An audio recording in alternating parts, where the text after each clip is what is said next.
Ruštatranská Lomnica uvádza Zuškoviny!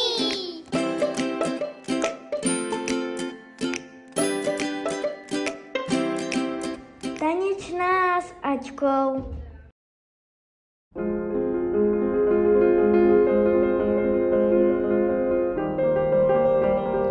Ahojte zuškári. 12. októbra v sobotu sa na tanečnej sále v Podlese uskutočnil tanečný workshop s profesionálnym tanečníkom Petrom Žuberom z Košíc.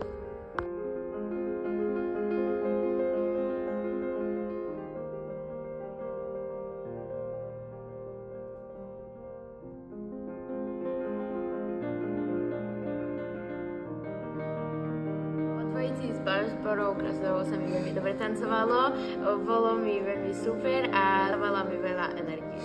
Podľa mňa bol veľmi super a bolo lepšie, keď to robil, že nás učil muž, pretože on vlastne aj sa učil iné väzby. Už mi to došlo, že aj ty počas tých tréningov viac zapájať telo aj tak, že viac komunikovať s priateľmi. Bolo to také, že nové a také iné. No pre mňa to bolo ťažké, pretože tam celkom robili také veci, ktoré ma potom už boleli. Napríklad som stala cez víkend svalovku. A kto bol vlastne náš lektor? Z prostredia pouličného tanca až k modernému baletu.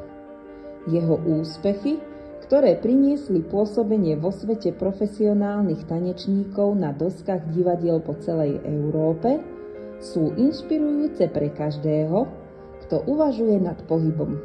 Balet vo Varšave, Petrohrade, workshopy v Berlíne, Hágu, Rotterdame, Prahe či Budapešti, hosťovanie v štátnom divadle v Košiciach, neskôr Valencia, Malorka, taliansky súbor v Pize a nakoniec Francúzsko.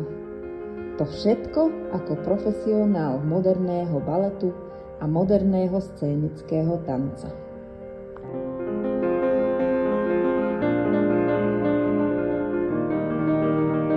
Najviac sa mi páči, ako Peter Žubera povedal, že vlastne sme veľmi talentovaní, čo si veľmi cením, ale že to nestačí a že máme sa stále snažiť viac a viac trénovať a že víťazstvo není to na súťaži, ale to na tých tréningoch a že sami sebou sme tí najväčší nepriatelia a že v živote len my sami budeme tí najväčší nepriatelia. A chápala som ho, lebo tak akože to tak vysvetľoval tak umelecky, takže sa to cítite a to ja viem. Moju partnerku sa mi tancovalo veľmi dobre, keď sa dlho poznáme a sme najlepšie kamošky, veľmi sa veľmi nasmiali, možno tam veľmi popadali.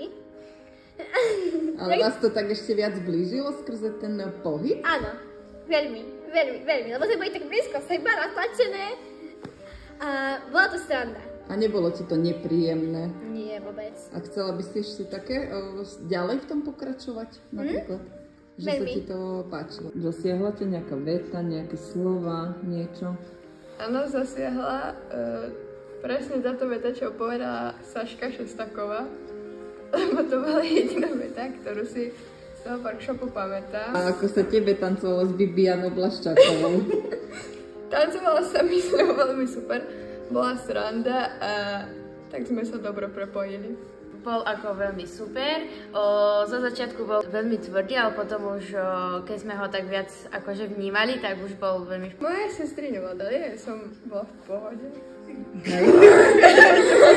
Podľa mňa tie slova boli veľmi také, že nám prehovoril do duše a pamätám si, jak hovoril, že není dôležité to, čo zvládneme na tých súťažiach a vyhrať tie medaile, ale je veľmi dôležité to, aký výkon podáme na tej tanečnej sále a že tam sú tie víťazstvá a nie tých medailí, lebo tie medaile majú všetci, ale to skutočné víťazstvo sa vyhráva na tej sále, kde makáme a prekonávame tie ciele a takto.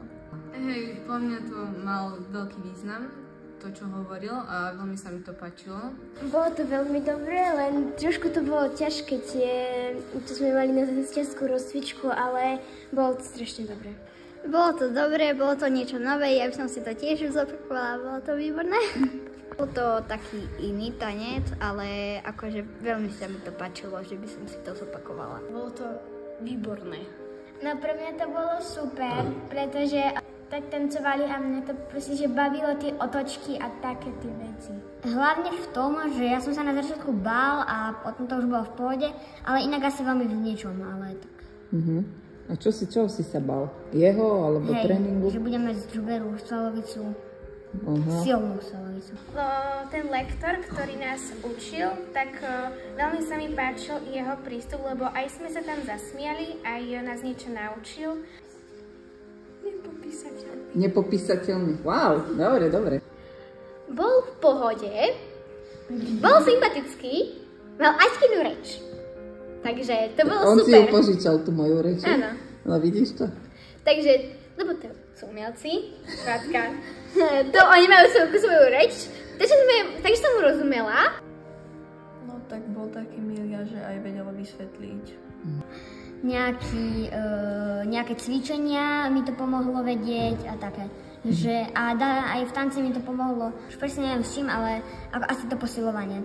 A podľa mňa bol celkom dobrý a na to, že je chalan, tak vie dosť dobre tancovať. Tak mne sa to veľmi páčilo, bolo to veľmi také nové. Bolo to podobné ako Aťkine, také scénické, že do toho môžeš tak vžiť. A dala neverí do tela, lebo dlho sme boli v plenku, aspoň na mňa. A to sa mne páčilo, lebo ja také veci rada nemám. Ale potom ten tanec bol veľmi dobrý pre mňa, lebo jem rada také tance. Je to skrátka scénické LDO. No, moja partnerka bola super. Veľmi sme si sadli a bolo to také nové, že sme tancovali aj s párom. Možno by to mohlo byť aj častejšie, lebo to nie je až také zvyčajné. Myslím si, že to bol naozaj výborný workshop, asi najlepší, na ktorom som bola. Bolo to niečo úplne iné, ako som zažila. Bolo to, ten prístup sa mi veľmi páčil. Prístup koho? Petra Džuberu. Celkovo sa mi to celé páčilo. Ako na teba vplýval tento lektor? Veľmi príjemne a bol veľmi sympatický. Ďakujem Zoške a Peťovi, že som mohla ísť na ten workshop. Veľmi mi to pomohlo a dobre sa mi tam tancovalo. Náš lektor bol podľa mňa veľmi milý, tiež bol sympatický a veľmi pekne hovoril aj nám akože také veci, jeho skúsenosti. Ja si myslím, že tento workshop nám veľmi pomohol, pretože sme sa naučili veľa nových vecí a myslím si, že nám to dodá aj viacej k našemu tanečnému vzdelávaniu a umeniu. Ďakujem Aťke, že ma prihlásila, nie že prihlásila, ale proste, že ma dala do starších juniorok, lebo mi to viac pomohlo v tom tanci, takže ďakujem. Veľa sme sa spolu toho naučili, veľa sme sa toho dozvedeli.